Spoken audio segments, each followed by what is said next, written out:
Bonjour les amis, j'espère que vous allez bien. Bienvenue sur ma chaîne YouTube Roboboxing et autres sports. Pour vous faire, j'ai le plaisir de vous faire le débrief du fabuleux match de l'équipe de France d'hier soir contre la Croatie, victoire 2-0. Donc il fallait marquer minimum 2 buts pour faire les prolongations. Et victoire au pénalty, 5 buts à 4 je crois. Quel match? Bah alors, quel match? À l'opposé de celui d'il y a 3 jours, il y a 4 jours maintenant. Je vais vous dire, j'ai envie de commencer par un truc qui fait aux Champs-Élysées, aux Champs-Élysées, télé, dédé.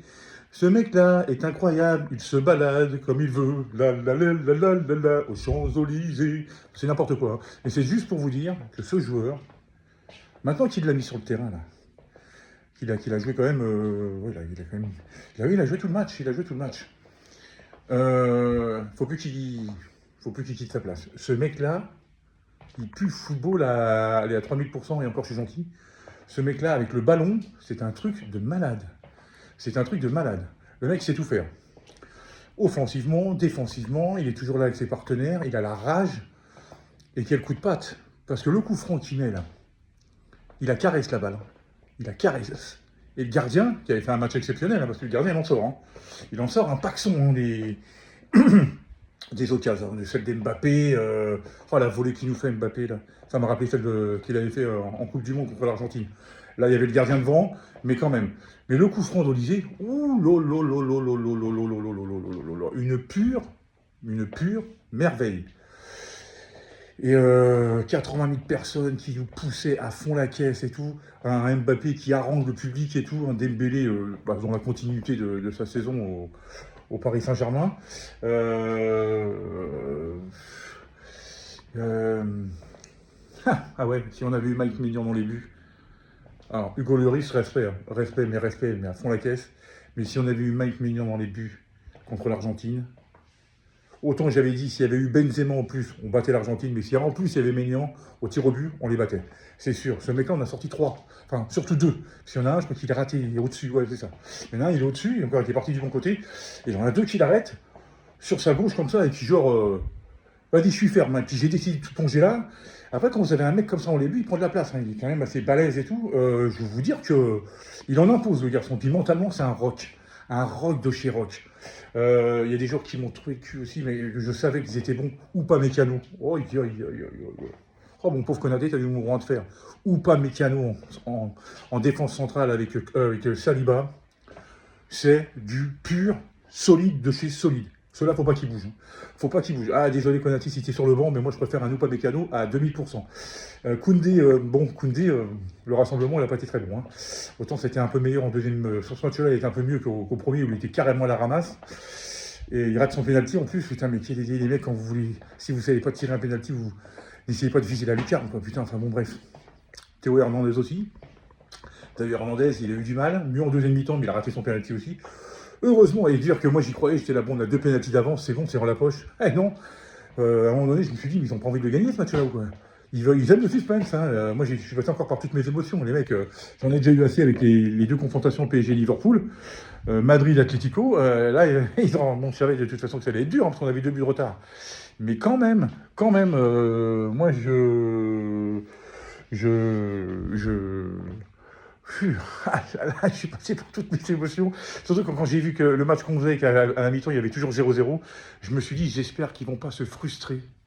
J'espère qu'ils vont pas, qu'ils vont garder le mental, parce qu'évidemment, ça joue au mental à ce moment-là. Hein. Il n'y a pas que la technique, il y a surtout le mental. Et en deuxième mi-temps, tambour battant, c'était reparti et tout. Et ouais, alors ce but, donc c'est Mbappé qui amène le coup franc. C'est lui qui, au départ de l'action sur le deuxième but, décalage pour Olysée, centre en retrait, et Dembélé la tape inter à voir les guibolles qui tremblent. Parce que ô combien qu'il était important ce but-là, puisque ça nous remettait à égalité. Et quand vous savez que Dembélé au début, la finition, c'était pas son fort. Mais là, dans la continuité de sa saison, le mec il marque, il plante, et au moment où il faut, qu'est-ce que vous voulez que je vous dise, hein. On l'attendait comme ça, hein, Dembélé. Bah, maintenant, il ne faut plus qu'il bouge. Hein. Faut plus qu'il bouge. Comme disait Mbappé, à ce niveau-là, on va gagner des matchs avec lui. Et ben c'est bien. C'est vraiment très très bien. Milieu de terrain, il n'y avait rien à dire. Olysée, oh là là là là là là, mais quel. Tchouaméni, très bien aussi. Bon, il m'a fait peur sur le penalty. Même Mbappé m'a fait peur sur le penalty. Je me suis dit, putain, ouais, mais il faut les tirer franchement. Il y en a marre des pas d'élan. Vas-y, je marche, puis d'un seul coup. Vas-y, regarde Ronaldo, comment il les tape. Et bien, regardez. Ah, il porte bien son nom aussi, celui-là. Désiré, Doué. Même le prénom. Je désire Doué sur le terrain. Voilà, bah oui, parce que lui, quand il est sur le terrain, alors peut-être, à l'image de son idole Neymar, des fois il en fait un peu trop, il essaie de tout dribbler, peut-être qu'il a voulu en faire voir pour dire, bon bah voilà, voilà ce que ça te coûte quand tu ne me mets pas sur le terrain, bah, maintenant que j'y suis, regarde, il a fait des super bons trucs, il a fait 2 putains de frappes, c'est pour ça que je vous dis que le gardien croate, normalement si à la fin du match il y a 5-0, c'est pas un hold-up, hein. C'est pas un hold-up, mais le gardien il est sauve, il est tir d'affaire, mais alors sévère, hein. Franchement bien, un match, il y a longtemps qu'on n'avait pas vu l'équipe de France jouer comme ça et que j'avais pris un aussi grand plaisir à les voir jouer. C'était du pur bonheur, franchement. Maintenant, les amis, le Final Four, oh là là là là, les matchs de patron qu'il va y avoir. France-Espagne et Allemagne-Portugal. Alors là, ça va être beau. On a une revanche à prendre contre l'Espagne et moi je dis qu'on peut les taper. L'Espagne qui est sûrement à l'heure actuelle la meilleure équipe du monde. Parce que de toute façon, s'il y a une Coupe du Monde, là, ça va être eux les gros favoris. Hein. Oubliez l'Argentine et le Brésil. Ça sera outsider, comme nous. On fera partie des favoris, mais le gros favori, donc c'est l'Espagne. Donc sur ce match-là, on n'est pas favori. On va dire, allez, 60-40. Mais avec les joueurs qu'on a, on peut les taper. On peut les taper, mais à condition de pas... J'espère qu'il va nous remettre une composition offensive comme ça. Même le petit Barcola, il a eu un peu de mal, mais bon, ça va, il s'est quand même bien démerdé. Je pense qu'on peut les taper. On peut les taper. Parce que c'est vrai qu'en demi-finale de l'Euro, on marque le premier but, on prend 2 buts coup sur coup. Il y a moyen de faire quelque chose, parce que les Pays-Bas, ils étaient à ça. Hein. Les Pays-Bas, ils étaient à ça. J'ai regardé les meilleurs moments du match. C'était chaud bouillant. Bon, après, ils ont un joueur qui s'appelle Lamine Yamal. Alors là, lui aussi porte bien son prénom. Hein, Lamine, il amine tout le monde. Et puis Yamal, bah oui, Yamal. Il n'y a pas de mal à voir. Ah, ouais. Non, mais alors lui, ouais, bon, sans compter qu'il y a Pedri, Olmo et tout bordel. Mais, attention, hein. À l'Espagne, ça va être du costaud. Mais il y a moyen de le faire. C'est au mois de juin en plus. Hein. Il va faire beau, ça va être à Stuttgart et tout. Ça va... Et puis alors, Allemagne-Portugal. Oh là là, attention, Ronaldo, il n'est pas mort. Il est sur la fin, mais il est encore là. Il est encore là. Donc ça va faire 2 super demi-finales. Et je ne vais pas dire mes pronos maintenant, évidemment. Je ne vais pas dire que l'Espagne va gagner. Hein. Même s'ils sont favoris. Ça serait bien un petit France-Allemagne. Ça sonnerait bien, ça veut dire retrouvailles un petit peu. Ça nous fera rappeler la demi-finale de l'Euro 2016. Non, ça va être du coton. Surtout que la dernière fois, eux, ils sont venus nous taper en match amical 3-0.